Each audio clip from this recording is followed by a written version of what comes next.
ദൈവ തിരുനാമത്തിന് ബോധം ഉണ്ടാകട്ടെ. അടുത്ത 3 എപ്പിസോഡുകളിലായി അതിപ്രധാനമായിരിക്കുന്ന 3 പ്രത്യേക വിഷയങ്ങളാണ് നമ്മൾ ചിന്തിക്കുവാൻ ദൈവസ്ഥൽ ആഗ്രഹിക്കുന്നത്.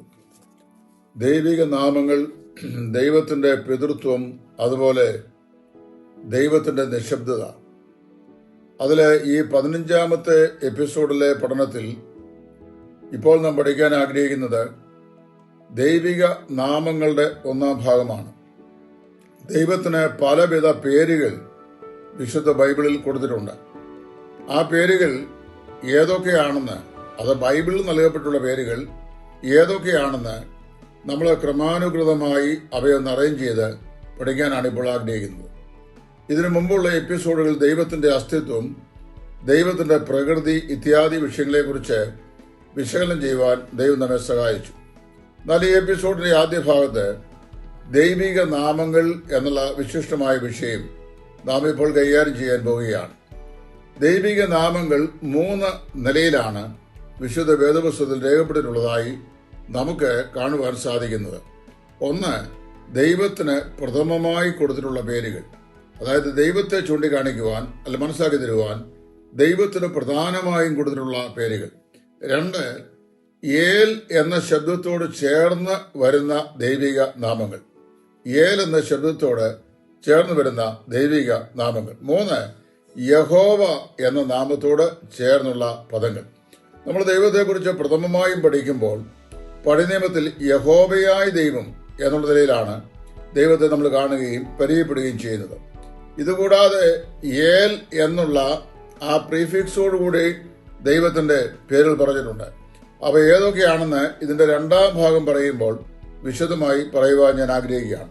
അപ്പോൾ പ്രഥമ നാമങ്ങൾ ഒറ്റ പദത്തിൽ ദൈവത്തിന് പറഞ്ഞിട്ടുള്ള പേരുകളാണ്. ഒരേ പദത്തിൽ ദൈവത്തിന് പറഞ്ഞിട്ടുള്ള പേരുകൾ, അതിനെ പ്രൈമറി നെയിംസ് ഓഫ് ഗോഡ് അല്ലെങ്കിൽ ദൈവത്തിന്റെ പ്രഥമമായ നാമങ്ങൾ എന്ന് അറിയപ്പെടുന്നു. അത് ഏതൊക്കെയാണെന്ന് ഞാൻ പറയാം. 1, ഏൽ എന്ന് പറയുന്ന പേര്, അത് ദൈവത്തിന് പറഞ്ഞിരിക്കുന്നൊരു പേരാണ്.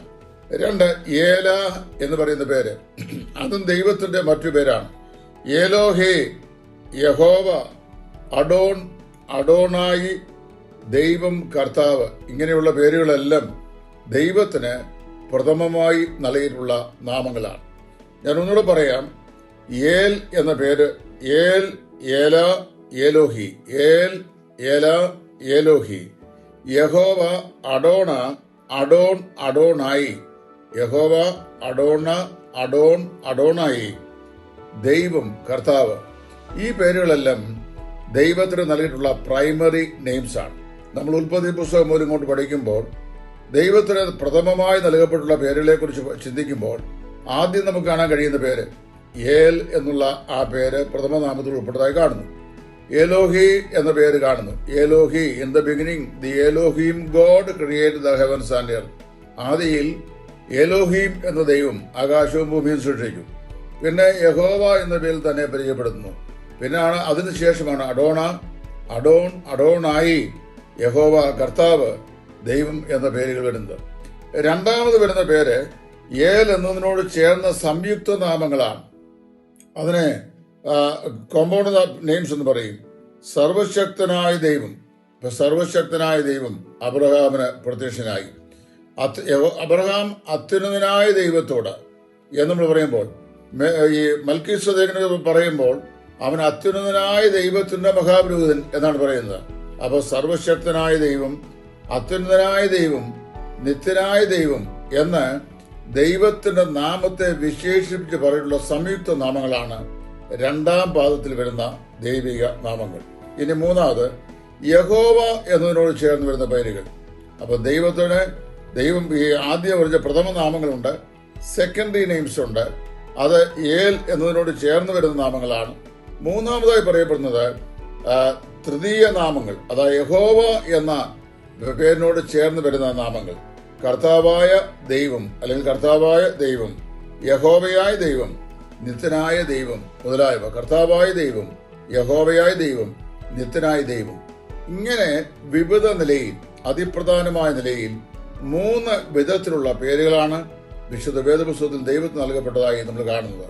പ്രഥമ നാമങ്ങൾ, ഒന്നാമത് നൽകപ്പെട്ടിരിക്കുന്ന നാമങ്ങൾ. രണ്ട് സെക്കൻഡറി നെയിംസ്, രണ്ടാമത് നൽകപ്പെട്ടിരിക്കുന്ന നാമങ്ങൾ.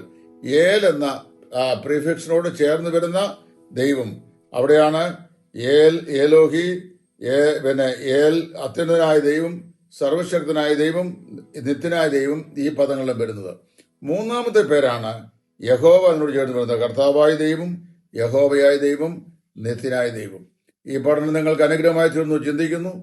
തുടർന്നുള്ള ഭാഗം, ഇതിന്റെ രണ്ടാം ഭാഗം 16-ാമത്തെ എപ്പിസോഡിൽ പഠിക്കാം. ദൈവം നമ്മെ സഹായിക്കട്ടെ.